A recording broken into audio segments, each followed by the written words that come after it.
E aí pessoal, tudo bom? Eu sou o professor Tainan, professor de História, e hoje a gente vai falar um pouquinho sobre Grécia Antiga.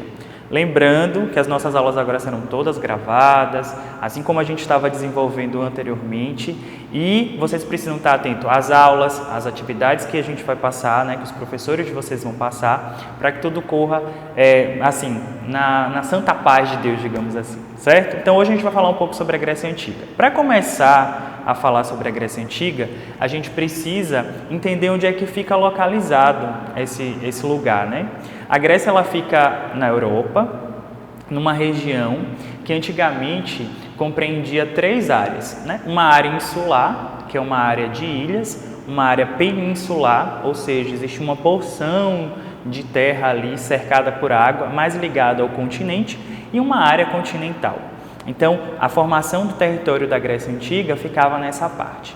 Além disso, ficava num lugar chamado Península Balcânica, hoje também nomeado como Balcãs, e era banhado ali pelo Mar Egeu, pelo Mar Jônico e também pelo Mar Mediterrâneo, certo? Então é importante a gente lembrar aí essa localização da Grécia para que a gente olhe no mapa, que eu vou mostrar aqui para vocês, olhe nesse mapa e observe ali onde ficava cada uma dessas áreas. Então a área insular são essas pequenas ilhas que a gente vai ver aí no mapa. A área peninsular é onde fica essa grande extensão de terra cercada por água, mas ligada ao continente, e a área continental basicamente ficava ali na chamada Ásia Menor. A formação populacional da Grécia, ela começa assim por volta de mais ou menos 2000 anos antes de Cristo. E essa formação, ela se deu sobretudo na ilha de Creta, que é essa grande ilha que fica ali no mar Mediterrâneo. E essa civilização era nomeada de civilização cretense, por conta da ilha de Creta, ou também civilização minoica, porque durante muito tempo eles foram governados por um famoso rei, chamado de Rei Minos. Mas a gente não vai falar um pouco sobre a história dele não, isso a gente deixa para um outro momento. Bem, não se sabe até hoje como essa civilização, que teve grandiosos palácios e reis importantes, desapareceu. Acredita-se que tenham desaparecido com um terremoto, outros de invasões de outros povos à ilha de Creta. Mas essa é uma civilização importante para entender mais ou menos como se organizou esse povoamento ali próximo da Península Balcânica. Existe uma outra civilização, também considerada pré-grega, que foi formada por 3 povos: os eólios, os jônios e os aqueus. Essa civilização a gente chama de civilização micênica, porque o centro dessa civilização era uma cidade muito famosa chamada de Micenas, e era o centro de toda a vida dessa população. Esse período da história da Grécia é um período que a gente nomeia de pré-homérico, porque é anterior às histórias famosas do poeta Homero. Mas quem era esse cara chamado Homero? Vamos conhecer um pouquinho sobre ele. O Homero, ele vai ser o cara que vai escrever 2 poemas épicos, a Ilíada e a Odisseia. A história da Ilíada conta, na verdade, todas as 2 histórias contam sobre a famosa Guerra de Troia. Para quem já ouviu falar sobre a Guerra de Troia, já ouviu falar sobre esse cavalo que eu vou mostrar aí para vocês, nessa imagem desse cavalo aí, acho que a maioria já ouviu falar, já assistiu algum filme, já assistiu alguma série, tem algumas séries na Netflix que falam sobre isso. Troia era uma cidade muito importante que alguns estudiosos acreditam que é a Turquia atualmente.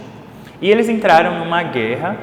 Tudo começou, segundo a mitologia, e tudo começou, segundo o poema de Homero, num concurso de beleza. A deusa Afrodite estava participando de um concurso de beleza com as outras deusas, para descobrir quem era a deusa mais bonita. E ela foi lá e pagou para um cara chamado Paris, pagou assim entre aspas, com favores, para um cara chamado Paris, para que ela ganhasse o concurso, e fosse considerada a mais bonita entre todas as deusas. E aí, em troca, ela daria o amor da mulher mais bonita do mundo. A mulher mais bonita do mundo era Helena de Troia, mas ela era casada. E aí Paris, louco de amor, sequestrou Helena e essa guerra vai desencadear a partir disso, certo? A Odisseia é outro poema épico também, que conta, na verdade, a volta de um grande herói da Guerra de Troia, Ulisses, para sua casa. Então vai narrar ali toda a história de Ulisses voltando para sua casa. É claro que a gente não sabe efetivamente se essa guerra realmente existiu ou se foi tudo invenção da cabeça de Homero. Mas muitas características ali daquilo que a gente conhece hoje sobre a Grécia estão presentes nesses poemas, né?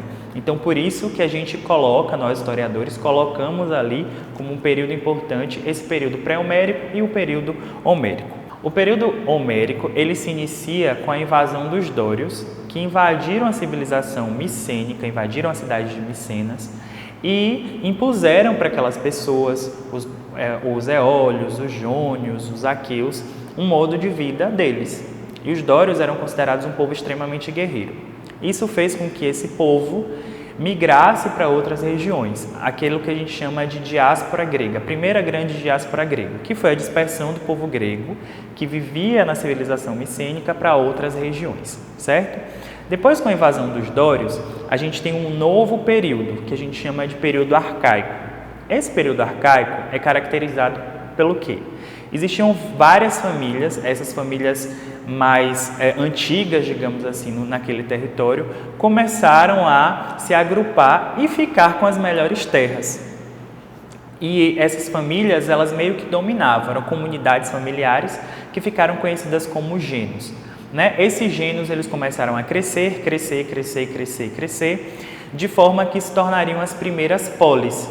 E essas polis, o início ali, a formação dessas polis, dá início ao que a gente chama de período arcaico.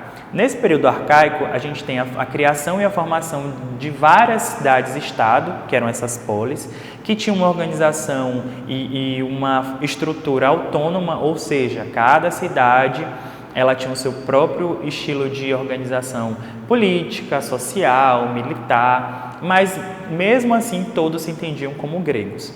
Só que chegou um ponto que essas cidades começaram a crescer, a população começou a crescer também e a oferta das terras ficavam na mão de poucos, ficavam na mão daquelas famílias que formaram os gênios e que formariam as polis.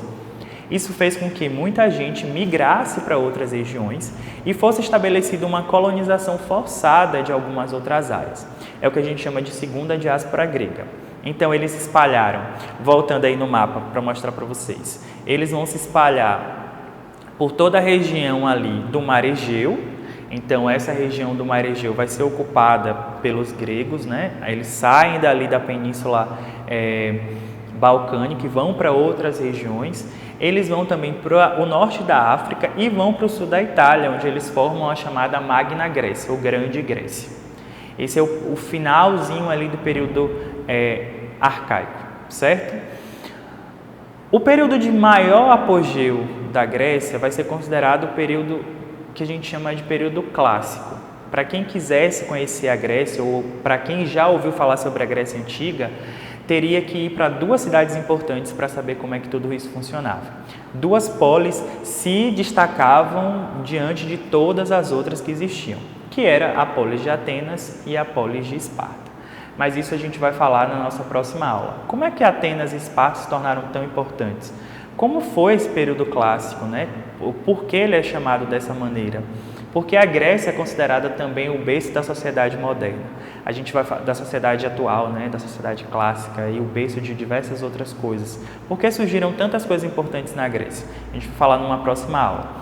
Então, recapitulando tudo que a gente falou hoje, a gente falou sobre a formação da Grécia, como é que a Grécia se organizou, né? Como é que ela surgiu, onde ficava, onde é que era essa localização. A gente falou um pouco sobre os períodos ali mais importantes da história da Grécia, que é o período pré-homérico, o período homérico, o período arcaico e na próxima aula a gente vai falar um pouco sobre o período clássico, certo? Espero que vocês estejam até aqui. Um beijo, até mais.